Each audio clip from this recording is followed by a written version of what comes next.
એ reel ઉપર મારે 3,05,000 view છે જ્યારે આ વિડીયો શૂટ કરું છું ત્યારે।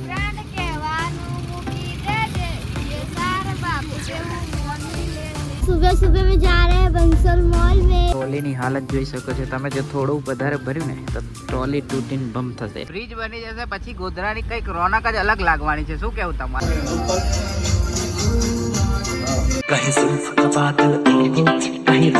જય માતાજી મિત્ર, સ્વાગત છે તમારું નવા વ્લોગમાં। તો મિત્રો આપણે અત્યારે જઈ રહ્યા છીએ બંસલ મોલમાં અને ખટી જવું ટોપી પહેરીને અને પાછળ સંકડી संकड़ी है। क्यों बोल मुझे? बोल संकी कहीं। हाय गाइस, कैसे हो आप? सुबह सुबह में जा रहे हैं बंसल मॉल में। Good morning. બધું બોલ્યા પછી ગુડ મોર્નિંગ। आप भूखे नहीं हो तो लाइक कर दो, और चैनल को सब्सक्राइब कर दो, शेयर भी कर दो। हाँ तो लाइक शेयर ने सब्सक्राइब कर दो ने। आई गया છે આપણે બંસલ મોલ પર। આવી રહ્યો મોલ તો ચાલો અંદર જઈને પછી મળીએ। ટ્રોલીની હાલત જોઈ શકો છો તમે। જો થોડું વધારે ભર્યું ને તો ટ્રોલી તૂટીને બમ થશે। એટલે હવે આપણે બિલ કરાવી દઈએ। ચાલો તો સામાન આપણે લઈ લીધું છે ને બિલ બી બનાવી દીધું છે। તમે જો આપણે ઘરેથી જ કોથળા લઈને આવીએ એટલે અંદરથી લેવાના પડે। અંદર તો 70 રૂપિયાનો જ કોથળો આવે છે। 70 રૂપિયાનો એકદમ પતલો એ બી। એટલે આપણે તો ઘરેથી જ લઈને આવીએ છીએ। આ જોવો જોઈએ છે ને। આ તો વીએસઆર વાળા વીએસઆર વાળો આવ્યો। તો પીએ આખે ગેંગ પીએ નહીં ને આવ્યો એકલો વીએસઆર વાળો। હા વાહ વાહ, કાર્તિક વીએસઆર વાળો છે ભાઈ। વીએસઆર ને પીએ વાળા કોમેન્ટ કરજો જરા।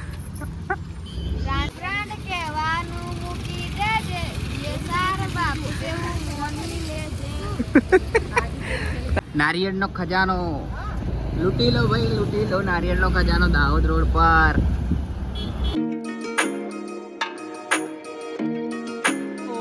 બ્રિજ બની જશે પછી ગોધરાની કંઈક રોનક જ અલગ લાગવાની છે। શું કેવું તમારું? બાકી મોટી સિટી જેવું લાગશે નહીં છે ને? જો પણ આ ક્યારે બની રહેશે? છેક પેલો નવો બ્રિજ બનાવ્યો છે ત્યાં કનેક્ટ કરવાનો છે તો ક્યાર સુધી બની રહેશે? જો અત્યારે કામ ચાલુ છે અહીં। આટલે સુધી તો ગટર નાખી દીધા છે, જોઈ શકો છો તમે। એટલે હજુ 6-7 વર્ષ તો પાક્કા જ। તમારું શું કેવું છે? કમેન્ટ કરો કેટલા વર્ષ લાગશે? જો કામ તો બહુ તેજીમાં ચાલે છે પણ તો બી લાગશે એટલા વર્ષ તો, કેમ કે છે કે ત્યાં બસ સ્ટેન્ડથી આગળ નવા બ્રિજને કનેક્ટ કરવાનું એટલે ટાઈમ તો થશે જ। હા ને ગાઈસ, આપણે દુકાને જવા નીકળી ગયા છે ને અત્યારે ટાઈમ દેખો કેટલો થયો છે। 12:35 થઈ છે। તો આજે બહુ મોડું થઈ ગયું કેમ કે તમે આગળ દેખ્યું એમ આપણે મોલમાં ગયા હતા અને મોલમાંથી આવીને પછી આપણી મોટર રિપેરિંગમાં મૂકી હતી। એ મોટર લેવાની હતી તો મોટર અત્યારે બની રહી એટલે અત્યારે હવે જઈએ છીએ। પછી આ મોટરને મોકલાવશું ઘરે અને પછી આપણે દુકાને બેસીશું।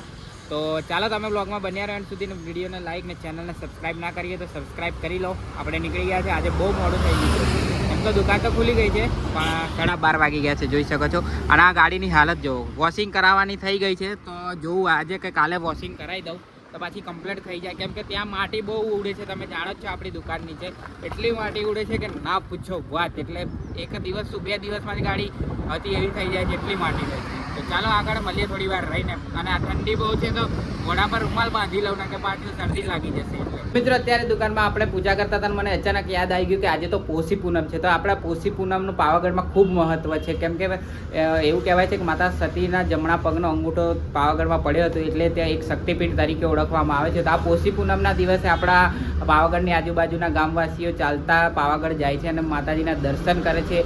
તો આ પોષી પૂનમ એટલે કે પોષ મહિનામાં આ પૂનમ આવે છે એટલે પોષી પૂનમ તરીકે ઓળખાય છે। તો મને ખ્યાલ નહોતો તો મેં 2 દિવસ પહેલાં જ એક રીલ મૂકી હતી પાવાગઢના રિલેટેડ। ત્યારે મને નથી ખબર કે પોષી પૂનમ નજીક આવે છે અને એના રિલેટેડ જ હતી કે પાવાગઢને શક્તિપીઠ તરીકે કેમ ઓળખવામાં આવે છે અને માતા સતીના શરીરના કયા અંગનો ભાગ પાવાગઢ પર પડ્યો હતો એટલે એને એક શક્તિપીઠ તરીકે ઓળખવામાં આવે છે। એની એ રીલ ઉપર મારે 3,05,000 વ્યૂ છે। જ્યારે આ વિડીયો શૂટ કરું છું ત્યારે 3,05,000 વ્યૂ છે અને હજુ બી આવતા જ રહે છે।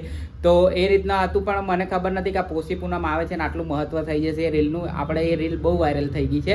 તો બસ તમે રીલ ના જોઈ હોય તો મારી આઈડીની લિંક નીચે મેં ડિસ્ક્રિપ્શનમાં આપેલી છે, ત્યાં જઈને જોઈ લો અને ફોલો કરવાની ઈચ્છા થાય તો ફોલો બી કરી લો। આપણા લગભગ 11,500ની ઉપર ફોલોવર્સ છે।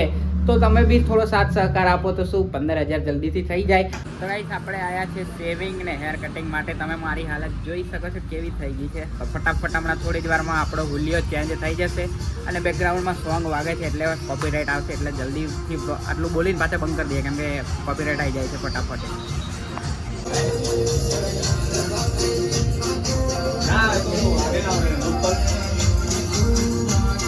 તો ગાઈસ હવે આપણો લુક એકદમ ચેન્જ થઈ ગયો છે ને અહીંયા ચપ્પલને ખિલ્લી મરાવવા માટે આવ્યા છે. મારા નહીં, ચિરાગના.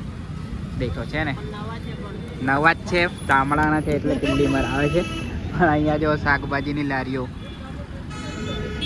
હજુ આપણે દુકાનમાં જવાનું છે પેલું વેક્યુમ લેવા માટે, એર મારવાનું છે ને, કેમ કે ગાડી આજે અંદરથી સાફ કરવાની છે એટલે.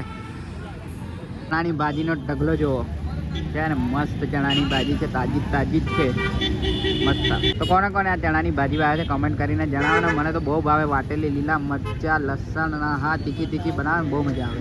તો આપણી દુકાને આવી ગયા છે અને અહીંથી આપણે આ હેલ્મેટ કાલે રહી ગયું હતું એ લઈ જવાનું છે ને પેલું વેક્યુમ મારવાનું લઈ જવાનું. એ દેખો એ મશીન. તો ચાલો હવે હેલ્મેટ તો લઈ લીધું છે, નીકળીએ હવે ઘેર.